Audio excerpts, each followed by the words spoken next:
building Africa's esports ecosystem, the grassroots talent and global tournaments.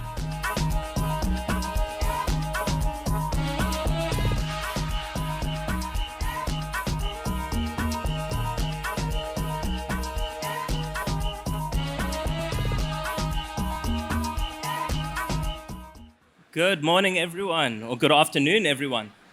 We've got an amazing discussion today. We've got a fantastic panel lineup here, so allow me to just introduce everyone before we get started. So to my left, we've got Nick Holden, the CEO of African Cyber Gaming League.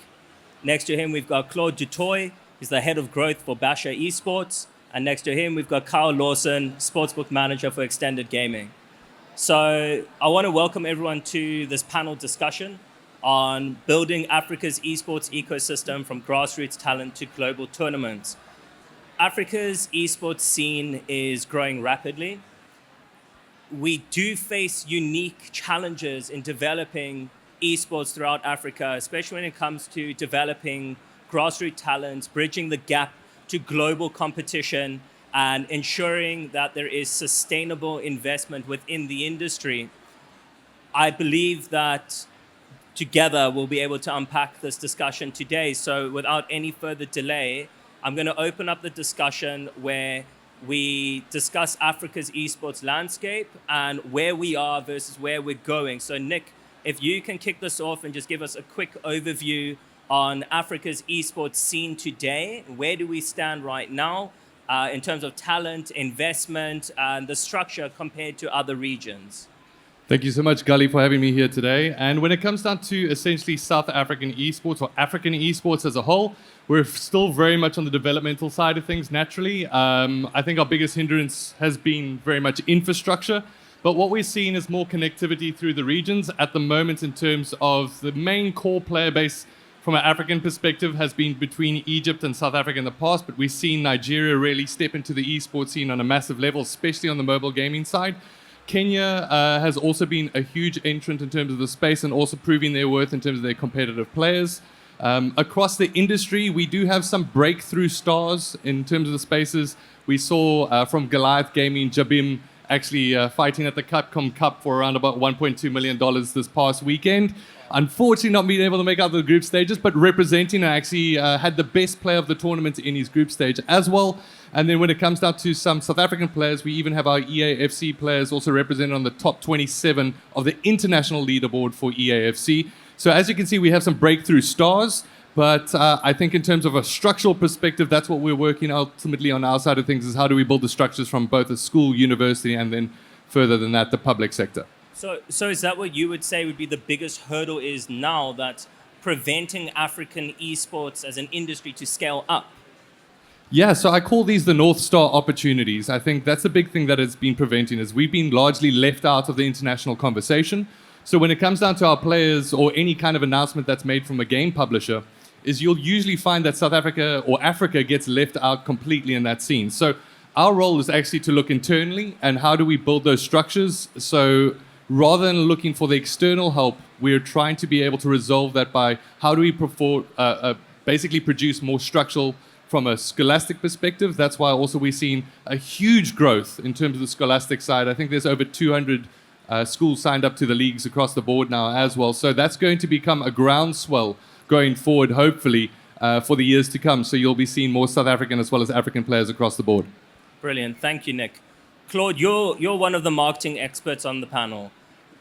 From a marketing perspective, what misconceptions do brands have when entering African esports? Yeah, I think that's a good question. The difficulty that brands have is that they come into a market and they expect immediate returns.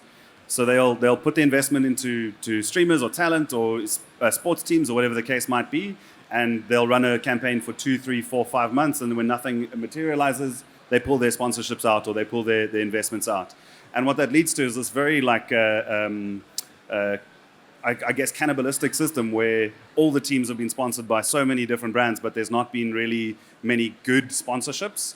And that's because they just don't see that immediate return, and they just pull out of the market before they can see the value and actually see people grow and have the audience built up by both the brands and then also the people that they're investing in. Awesome. And Carl, over to you as the sportsbook expert on the panel. Obviously, we saw this huge rise in esports popularity during COVID. We saw in Africa how we saw streaming taking place on sportsbook platforms. What role can sportsbook play in shaping that growth for esports in Africa? Yeah, thanks, Gali. I think that's a great question. From the point of sportsbooks, what role they should be playing, or what are they playing, I think it's more of a case of what they should be playing. To touch on Claude's points, it's very much been an epicenter of looking at big esports teams, looking at leveraging their audience for... So looking at leveraging their audience for FTDs, basically. And I think that's a bit of a systemic problem in the industry right now. And in order to develop esports from the sportsbook aspect, we need to look at getting more involved with esports teams and also developing together a collaboration versus just expecting it for traffic. 100%. And I mean, when we talk about bridging the gap and how we're competing on global stages, I know, Claude, we've had this conversation before. Africa's got incredible esports talent. And Nick, you highlighted this in your answer to the previous question. We struggle to compete internationally. I'd like to fire this to you, Claude. What do you think the main reasons are for this problem? Yeah, it's a good question, Gali. It's relatively multifaceted. I mean, Nick, you've probably dealt with it way more than I have. But we have had teams that go to international stages and locally they just dominate. They thrash all of the local competition. But as soon as they go and compete on a global scale, they just don't really hold a candle to the talent that's kind of there. And one of the big problems that we have and we faced forever, and again, Nick alluded to this, is like we still don't have servers in South Africa and infrastructure in South Africa that supports playing at a level playing field locally, let alone internationally, where we can't compete at that scale. And I think it's important for everyone to understand is that it's not like playing football. If you're playing a team that's sitting in Europe and you're sitting in South Africa, you're at a huge disadvantage if they're playing on their servers. And I think that infrastructure development is something that is integral for us to get to a stage where even locally we can play at that level and then have these cases where teams can go over on sponsored trips and experience the international scene from the international space. Because what we really find to be a difficult thing in South Africa is that the guys aren't able to compete when they reach that stage because of that handicap, essentially. So if we look at other developing countries, and in one of our earlier conversations, we spoke about Brazil. Yeah. What can we learn from Brazil as an example? Another developing country doesn't necessarily have the same advantage as Europe. How can we attribute some of their successes and learn from that? Yeah, I mean, look, Brazil is a slightly different situation because they don't have the benefit or drawback of these ping issues that we experience locally.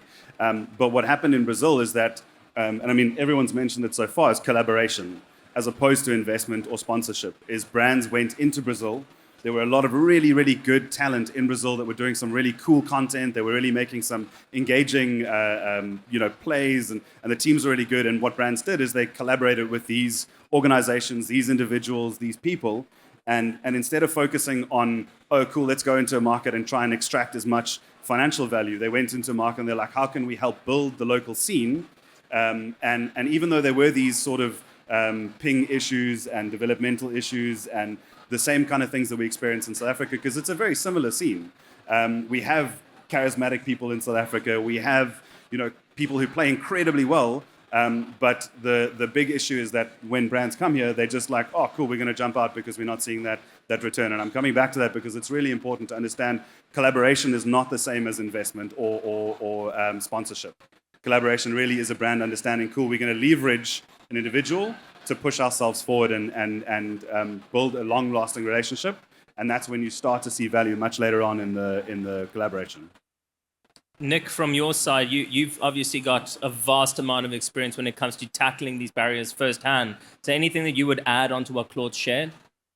Yeah, I think one of the biggest things, it's going to sound largely almost negative that we're trying to build and it's very difficult to be a part of it. But I think you're absolutely right when it comes down to brands, is that if you have to make the decision to be able to buy a tree when it's fully grown or invest in that in terms of being able to see its growth and reap those benefits later down the line, it's going to be much better for you to be able to invest in that long-term growth. I think from an infrastructure perspective, that's still the hurdle that is the biggest one. I mean, if we take a look even in South Africa, data prices, I think we're the 13th most expensive for data costs in Africa, which basically means from that side of things, mobile gamers, there's 2 mobile phones for every South African user, and gaming is on the forefront of that connectivity problem. And we've tried to even do some work in terms of the township communities, how do we be able to get them involved? But I think from an infrastructure perspective that we're waiting for that curve because there's going to be a huge, massive influx of users in terms of esports. And I think that also starts to play into our competitive side, is going, how do we up the standard of competitive play from an African or South African level? Is that you have to increase the pool of players, so it takes a lot longer for you to be able to reach those top tiers. And once we start to get that going, we're going to see the culture of esports develop a lot more across the board. And then that's what happened ultimately as well in terms of Brazil. Yes, they've got the piggyback side of things, of they can leverage of North American servers at one point in time. But further from that is we're going to be able to see that kind of conversational shift as soon as we see those entrants into the market. It's nothing to laugh at in terms of the numbers currently. There's, I think, 20 million gamers in South Africa out of a population of 61 or 62. So I think esports, it's on its way up, but it's also still growing in terms of the space. And naturally, there are programs involved at the moment to be able to make that go further. Brilliant. Thank you. I think having heard all of that, obviously going back to Claude, your point, the ROI and sponsorship, to sponsors or potential investors that are out there listening, Carl, I'm going to throw this one your way. When we look at these investment models, when we look at these sponsorship opportunities, helping bridge the gap is obviously what we all agree is an issue. How should brands, being a brand expert yourself, how should brands think about the ROI component beyond that immediate traffic, for example? Yeah, that's a great question, Gali. So I think the main thing over here is there needs to be a big mental shift, especially from the iGaming and sportsbook side, in terms of how we approach esports. I think we've been in this esports boom and waiting for this emerging market to bounce out for the last 8 years. And I think the big part of it on our side, it hasn't really been approached correctly. And to elaborate on that, when I say it hasn't been approached correctly, going back to my first point, it's very much we look at these big teams, big companies, we expect to throw money out at them and we expect an immediate return. But there's no real collaboration in doing these deals. Working with a brand deal or working with different brands and bringing in an ambassador, the likes of sports as well, it doesn't translate unless both parties are involved. Both parties have to bring value to the table and connect to the community in order to make it work. And another big point as well is that often we find the case when it comes to esports marketing and branding, it normally goes out to the original market and the original player base versus looking at outside and looking at connecting to external groups of people to actually gain that interest, because it's a little bit difficult when you're only targeting the esports community to begin with. So with that said, if we're looking at sportsbooks and we're looking at how sportsbooks see esports as a game-changing opportunity, so to speak, we've looked at how they can support, we've looked at the sponsorship component, but how then do sportsbooks go in, and I'll keep the mic on you, Carl, how do sportsbooks go in and support grassroots development beyond just financial sponsorship or support? Yeah, perfect. So one way to look at it as well is to start getting better deals in place before even looking at grassroots. So very much it's been a case of throwing out money, expecting a return instantly, which we know that doesn't work. One way to look at doing it is looking at your grassroots teams and creating a storyline, building something big in the background. I'll use a connotation. We've all seen the show Wrexham, right? The typical sports example, but they've left a perfect roadmap for all of us. What did they do? Two owners in Ryan Reynolds and Rob McElhenney came out, bought an English football team, which they had absolutely no business doing. But what did they do? They created a storyline behind it. They built trust with the community. They made a point of going into the community, and look where they are today. So we can look at it from that exact same point as well, but also that it's beneficial for both parties. So instead of paying out a lump sum of money to get a brand deal with the esports team, start looking at rev share models where both parties come to the table, where if we do well, so do you. So then, Nick, from your side, from an investment perspective, is it worthwhile then for sponsors or potential investors to look at training programs and boot camps as more of a valuable investment than just saying sponsoring a prize pool? You might have seen me smiling there. Is just that absolutely, but you need both. So you need that North Star opportunity in terms of prize pools and centers. You need to try and encourage where we are from amateur to getting to the semi-professional to the professional tier. But at the same time, the reason why I was smiling is we actually just came off of something called the Esports in Darba. And there we were teaching teachers, school teachers, on how to be able to run their own tournaments and how to run their own events, how to set up their own streams, how to be able to broadcast, and also giving their learners opportunities to be able to be a part of that process, because it is the old story of teaching somebody to be able to fish, ultimately, at the end of the day.